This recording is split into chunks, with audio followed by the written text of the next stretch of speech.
ابنك وقول له ما تحطش فوطك المبلول على السرير أو تعلقها فوق هدومك علشان هتكمكم وتخلي ريحة الهدوم مش حلوة، ولكن لما تيجي تعلقها علقها لوحدها من غير ما تكون لامسة أي لبس تاني، وما يصورش ولا يسجل لحد من غير إذنه ومعرفته، وما يمدش وشه في الأكل، المعلقة هي اللي تطلع لبقه، وممنوع ينهش في الأكل وهو بيقطم، النهش ده والعياذ بالله من صفات الحيوان، وما يزورش حد من غير ميعاد سابق، وما يخضش حد علشان ده حرام حتى لو كان بالهزار، زي مثلا إن ياخد حاجة من غيره ويخبيها بحجة إن يعمل فيه مقلب ويخليه يا عيني يلف حوالين نفسه وهو خايف ومخضوض، أو مثلا يروح يلاقي واحد قاعد في جو هادي فيخوفه ويفزعه. النبي عليه الصلاة والسلام نهانا عن الحكاية دي وعلمه من وهو صغير وقول له ابقى رن على أمك كل شوية وانت بره اطمن عليها، وخش غطى أخوك وروح ناول أختك تشرب، هيشب ويكبر على كده ويتعود على إنك انت ووالدته واخواته مسؤوليته، وهتتحول مسألة سؤال عنكم لعادة عنده ملتزم بيها.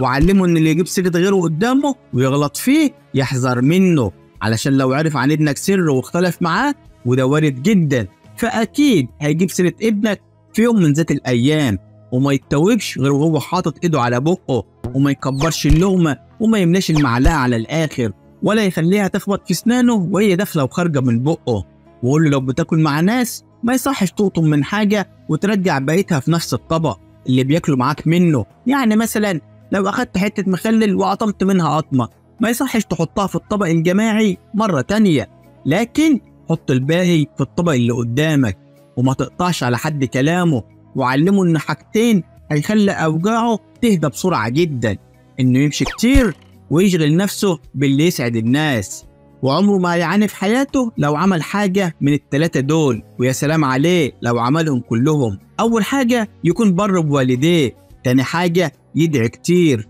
تالت حاجة يقرأ ويسمع القرآن الكريم. وعلمه إن لو خايف من حاجة يدوس فيها وما يهموش، لأن مهما كانت العواقب مش هتكون أسوأ من خوفه المستمر. وعرفه إنه لو عاوز يعرف عقل الشخص اللي بيتعامل معاه يشوف طريقة كلامه عاملة إزاي، ولو عاوز يعرف أصله وفصله يشوف تصرفاته وأفعاله. وعلمه إنه لو رايح يشتري حاجة من حد ومن ضمن الفلوس اللي عاوز يشتري بيها فلوس قادمة أو مقطعة ضروري يظهرها للراجل اللي بيشتري منه، مش يداريها وسط الفلوس، لا عيب، لأن ده دليل على الأمانة والشبع. ونبه عليه إن كتر الضحك بيقلل الهيبة، والهزار على الفاضية والمليانة بيقلل من قيمة الشخص خصوصا مع الناس اللي ما يعرفهاش. وقول له إن ده أصلا مش من الدين ولا من الأدب ولا حتى من الإتيكيت، لأن اللي بيتعود على حاجة بيتعرف بيها. وعلمه إن الله تبارك وتعالى له حق عليه في الفرج وفي الشدة، أما في الفرج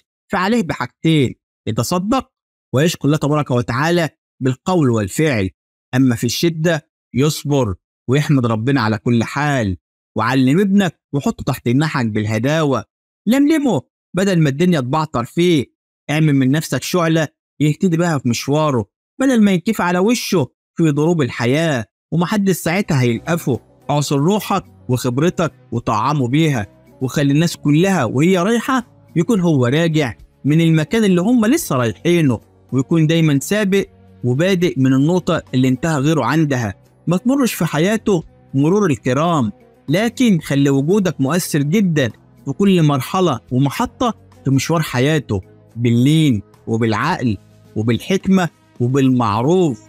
دي ممكن الحاجات تكون ببلاش، لكن والله ما حد يقدر يشتريها ولا يعوضها بأي تمن.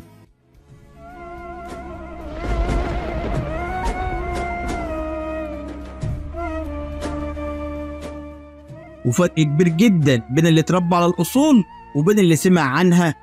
طشاش وعلى خفيف.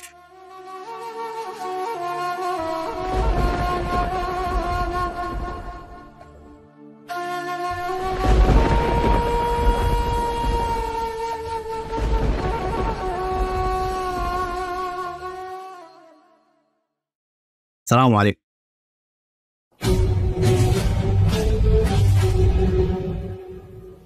بتختلفوا وبيحصل بينكم زعل بشكل مستمر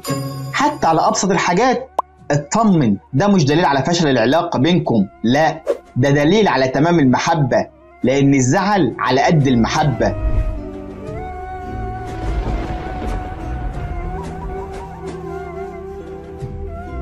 والعتاب هدية الأحباب، وتلاقي محدش بيهون على حد زعل صاحبه، فبتنسوا وبتتصافوا وبتتراضوا وبترجع المية لمجاريها وكأن ما كانش فيه حاجة من أصله. وطبعا المقصود هنا بالخلافات هي المشاكل العادية والمناقرة اللي بتحصل بين أي اتنين متعلقين ببعض. الإمام ابن حزم بيقول من تمام المحبة بين الشخصين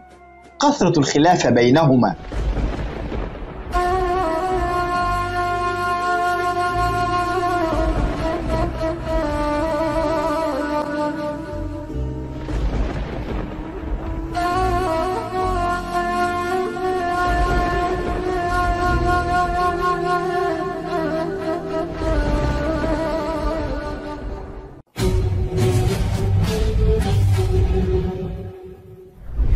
علم ابنك انه ما يستحماش بعد الاكل على طول علشان ضغطه ما يعلاش وما يجيلوش عسر هضم،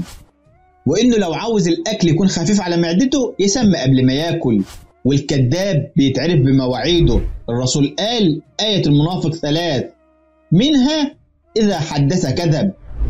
فلو هيدي حد ميعاد يبقى لازم يلتزم بيه وما يخلفوش إلا للشديد القوي، ولو هيخلفه يتصل عليه ويعتذر وما يمشيش بدماغه في كل حاجة، وياخد رأي اللي بيخافوا ربنا، لأن الرأي عن رأي بيخلق أفكار ملهمة. والله تبارك وتعالى قال وأمرهم شورى بينهم، وبيختصر خطوات كتير، ولو عاوز يحافظ على معلومة ما ينساهاش يكتبها وما يبقاش سيء الظن، لكن يكون حريص عشان محدش يستخف بيه ويخدعه. وعلمه إن من الجدعنة ما يعاتبش حد على نفس الغلطة أكتر من مرة، هي مرة وجابت من الآخر، وإنه يبدأ من المكان اللي انتهى منه الآخرين، بمعنى يشوف تجارب الناس ويتعلم منهم وما يقاوحش، وما يحاولش نفس المحاولة مرتين وينتظر نتيجة مختلفة، وما يسألش حد عن مرتبه ولا واحدة ست عن عمرها، وما يقولش معلومة غير وهو عارف